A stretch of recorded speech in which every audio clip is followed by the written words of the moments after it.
Hello, hello, and happy Transfer Tuesday. Transfer Tuesday is the day of the week where we move our money in the right direction, no matter which financial goal you are going after, and no matter how much you can afford to transfer or contribute. I am going to make a teeny, Honey is here. She is, she's on my lap, standing on my lap. But I'm going to make a teeny transfer, and I can't focus with her here. Today, I'm going to make a tiny little transfer to my emergency fund because that's all I feel comfortable with doing, and I have not made any other transfers over the last week.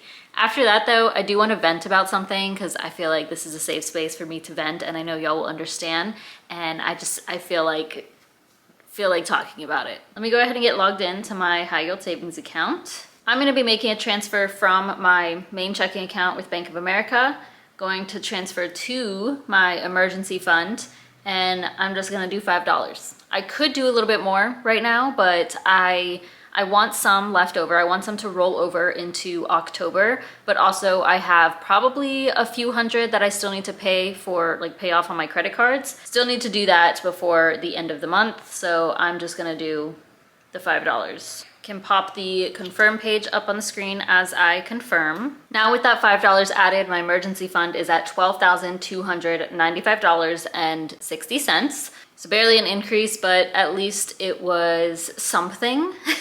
And I'm not taking from it right now, so that's good. And now I'm going to vent about this piece of paper here. So if you don't want to hear me vent or just like negativity around the healthcare system here in the US, then you can feel free to stop watching. That's the only transfer I'm making. I would love if you shared your Transfer Tuesday. But I'm going to talk about this because, okay, let's go back to May, right? That's when I quit my job. I left my full-time job. I started my new insurance in May, actually, because I thought I had to. My HR lady, she told me my health plan was ending, like basically end of April. So I was like, okay, I need to start a plan in May. That wasn't the case though.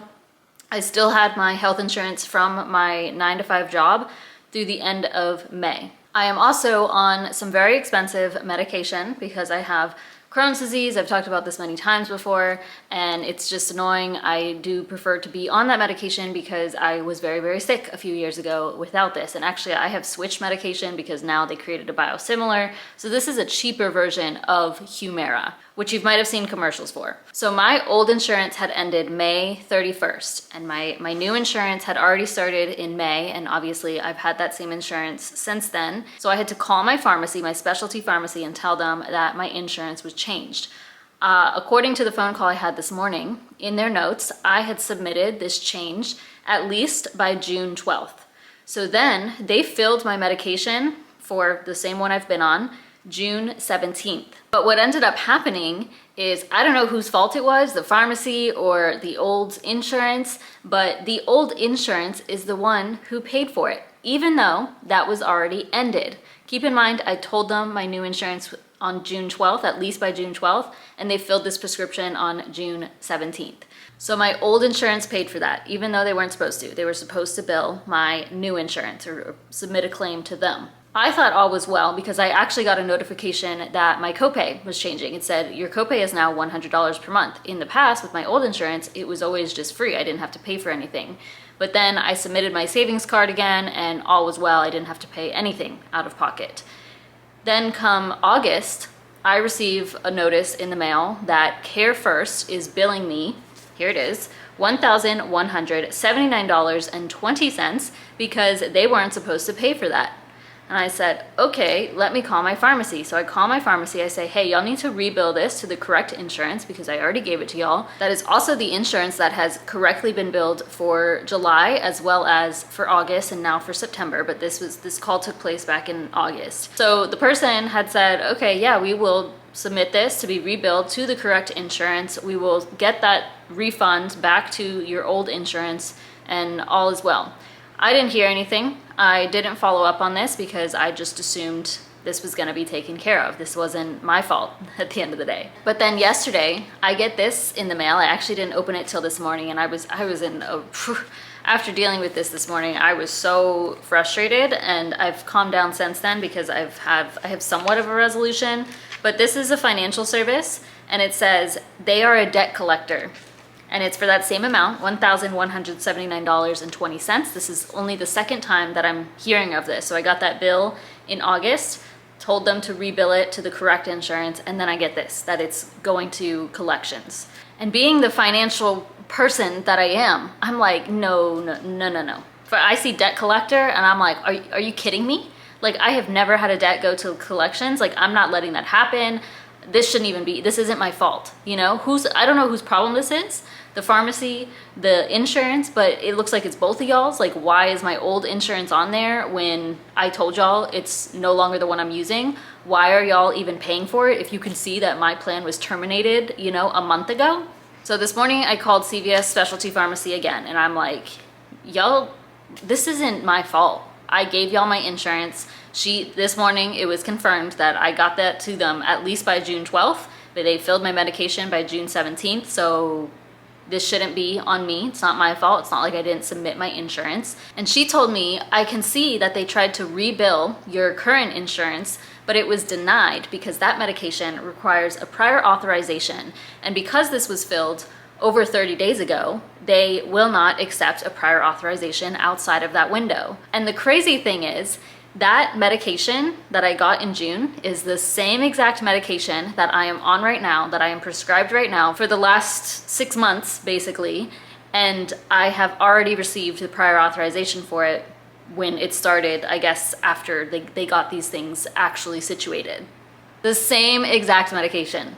Like, but because that was back in June and I didn't have the prior authorization then, even though I was on this before June and I've been on this after June, it was denied. So now it's going to this. Now, when I spoke to shout out to Sarah, I'm not gonna say the company or anything, but Sarah had called me last week actually, and she was like, I'm trying to get this rebuild, and I was driving, so I was like, could we talk at another time? And she never called me back. So I had her personal number, or whatever, her work number. So I called her today, and she confirmed that this is not actually a debt collection company like that. Like, this is not gonna be submitted to the credit bureaus. It's not actually in collections. So I was like, oh, Sarah.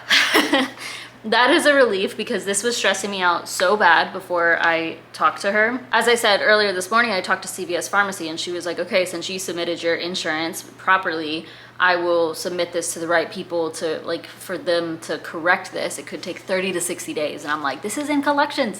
But luckily Sarah clarified that this is not actually in collections. They're not gonna report anything. And also that she is working to get things situated, or like they are working to get things situated, because it was an error on their end. Now, for me, this is actually something I think I talked about in a video recently. Oh, it was on my vlog channel. I was complaining about this whole situation because I got that bill and I had made that phone call.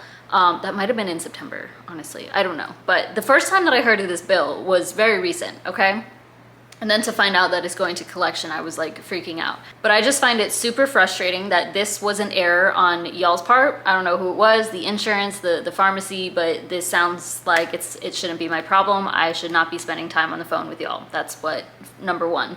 Number two, as I was dealing with this and just like hearing, oh, you didn't have the prior authorization then, but it's the same medication now and you have the prior authorization now, but that doesn't matter. Like, all I was thinking this morning was like, oh my God, I want to get out of America. Like, this healthcare system is a total scam and BS, that it was making me so frustrated. And yeah, very frustrating. I just wanted to share that so that I could vent to y'all, because I haven't vented about it to anybody except inside my brain. And I'm hoping that the solution will come within the next 90 days or so. That's what it's looking like, but grateful that it's not actually in collections. It's not going to affect my credit, because that was really bothering me. I'm like, no, we're not doing this, because I did what I had to do, you know? So fingers crossed, all works out. Insurance is so annoying. If you're not in the States, and you're in a place where the healthcare system is better, I am jealous of y'all. I will say that much. Anyway, I appreciate y'all listening. I'm sorry to be negative about it, but I am just so tired of dealing with it. And I know that I switched insurance, but it should not be this difficult. Like, I submitted what I needed to. So that's it. That's all I'm saying. Sorry this wasn't an exciting Transfer Tuesday, but at least I made some money moves. This is actually the final Transfer Tuesday of the month. So next time we talk, it will be the 1st of October, which is crazy. But thank you all so much for watching. Please give this video a thumbs up, subscribe if you haven't already, and I'll see you in my next one.